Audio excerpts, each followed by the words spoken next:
來繼續嘛是高雄的消息，少年甲家事法院有一位副的法警長，互人壓了，講上班的時間常常咧困，有時陣早起9點外就咧困，也有中晝是一直困到下晡的3、4點。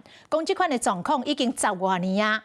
同事看袂做哩，錄影片甲媒體投訴，啊講上憾的是安尼一直困，考績也是攏甲頂。啊那法院是表示講會依法來辦理。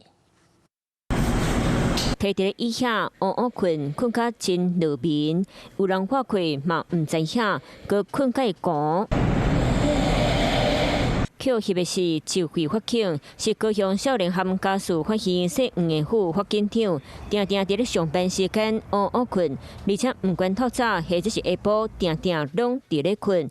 透早9點40、10點35，直到8月中到月11點，困要規透早，甚至過到下晡2點23點嘛困到佇要4點。同事看袂落去，錄影片投訴，講這個狀況已經佇要10年矣。因為伊做伙佇咧壓人犯的法警室，其他法警壓送人犯出去，伊嘛是共款照困。當然會不舒服啊，這是正常啦。我覺得該檢討了，該檢討。那上班佇咧困，佮叫壓了，伊佮檢測佇咧面冊直播賣物件，含乖乖行為，煞可會當當年攏是甲頂的考績，和真濟同事是真不好，院方就來做出回應。經調查，黃姓副法警長確實有於上班時間因精神不濟而打瞌睡的情形，這一部分本院將依公務人員相關法令辦理。佇咧網絡直播庇護區，院方強調，若是經過調查，真正佇咧做這有空無損的代誌，就會照天數處理。啊，若身為法警，佮是主管階級，看到這個畫面。